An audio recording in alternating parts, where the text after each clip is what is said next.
Are NFTs necessary and will they ruin the future of gaming? Let's talk about NFTs and how it affects the upcoming game DEADROP from Dr. Disrespect and Midnight Society. I have the DEADROP blog pulled up where they talk more about NFTs in the game and how it'll affect overall gameplay and the players. And I want to go through it today with you all for anyone who has questions about how the NFTs in Web3 version and the aspect of this game will actually affect the gameplay and if it will ruin the game. So here we are on the blog. As you can actually see down below in this bottom corner, I actually have DEADROP currently downloading. So I did spend the $25 on the tower key, and I will be able to post some gameplay, hopefully coming soon for you all on the channel. So make sure to sub if you're interested in that. But let me scroll on down to what we're actually here to talk about, which is the the building for the future, as they titled it here, and the whole NFTs and Web3 aspect of this game. All right, so obviously, as you can see, it says building for the future. So there are two core aspects, two core types of players they're trying to make sure understand and can play this game, which is those who want to embrace the decentralization, embrace the NFTs, the Web3 technology, and those who want nothing to do with it. The biggest thing they're trying to build here is Midnight Society, which is the developer team, the company that is making DEADROP.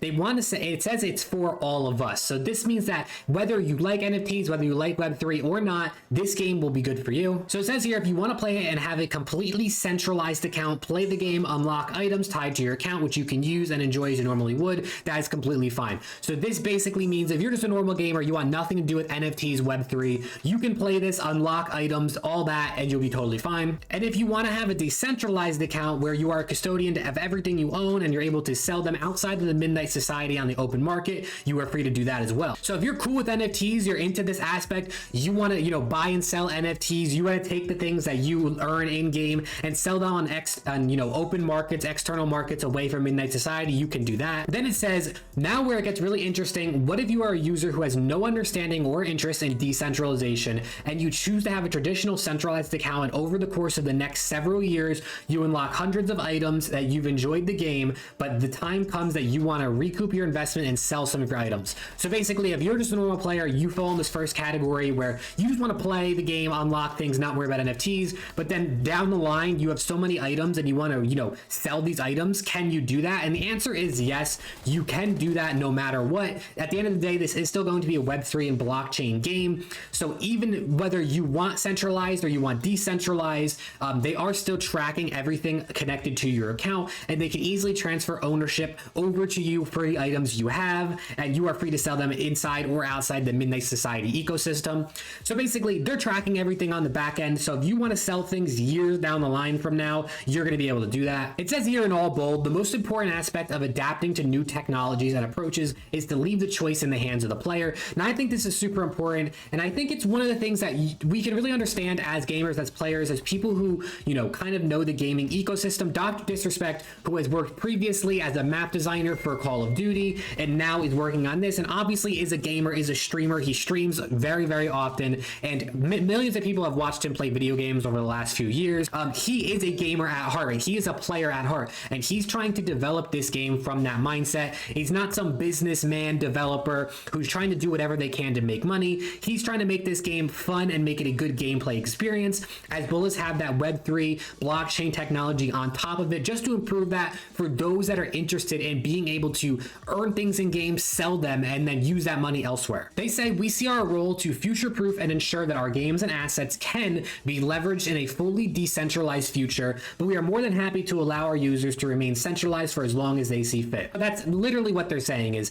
if you're all in on Web3, you're all in on blockchain technology, that's cool. You can do that. You'll be able to do that forever when it comes to DEADROP. But if you're just a regular gamer that wants nothing to do with NFTs, anything like that, they're happy to let you just play the game as if it is a game like Call of Duty, as if it is a game, like DMZ, like Tarkov, where you don't have to use any of that decentralized crap, the NFT stuff, Web3, whatever it is, however you feel about it, you don't have to use it. Now, I just want to take a second, to just kind of talk about Web3 gaming as a whole and how it's going to affect other games, specifically games like this. We also have DEADROP games gameplay going on here in the background, so you can get a little bit feel of what the game's looking like if you haven't seen it already.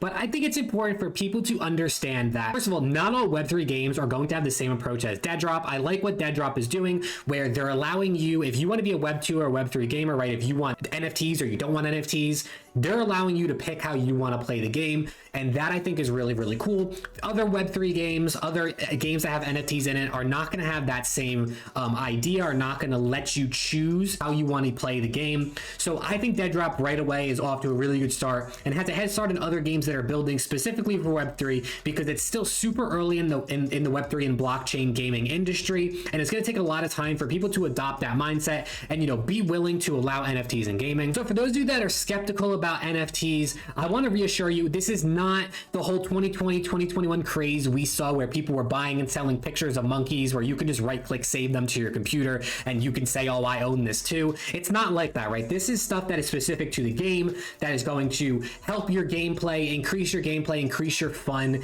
And this is things that if you want to, there's also fall damage in this game, in case you were wondering, as we just saw. You can buy and sell things in this game if you want, and if you don't want to, you're going to have the same gameplay experience as any other player, whether you're using the NFTs or not. So if you're a Web 2 gamer, meaning you don't like NFTs or you're not really interested in the whole NFT thing, you can still play this game. This game can be just like DMZ, can be just like The Cycle, can be just like Tarkov for you, and that it doesn't matter if other players are using NFTs, that won't affect your gameplay and your account. I personally am cool with NFTs in gaming. I actually work for a company within the Web3 gaming space.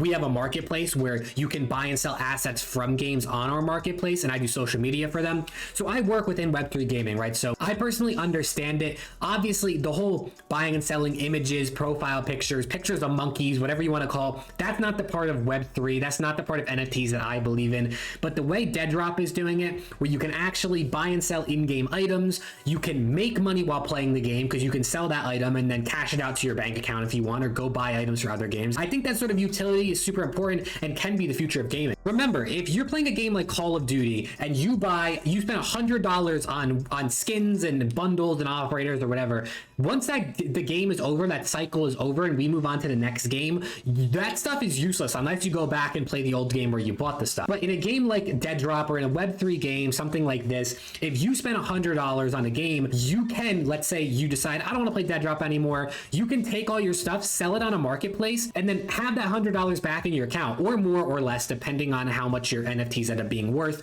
Depends on how long you hold them for, right? Prices can go up or down. You can get and recoup some of your money, some of your investment back, and that just makes it so much more valuable because you're not locked in. Your money isn't completely gone. It's not a sunk cost anymore. You can actually get some of that money back. It might not be all of it. It might be double. You don't really know what it's going to be, but I think that's really cool because if you're done with DEADROP, you want to go play another game, you could sell your stuff and go spend that game go spend that money on the new game. I'm curious to kind of hear what you guys have to think about NFTs and gaming and Web3, and overall what you think about DEADROP. Like I said, and we talked about a ton in this video, if you don't like NFTs, you don't like Web3, you can still play DEADROP, have a fun time, and not be affected by any of that. And that's one of the reasons I'm really excited about DEADROP and why I want to post more on the channel about it. So if you're interested in more DEADROP content and maybe a little bit more Web3 gaming content, make sure to drop a comment and sub to the channel. I hope you all enjoyed it, and I will see you all in the next video.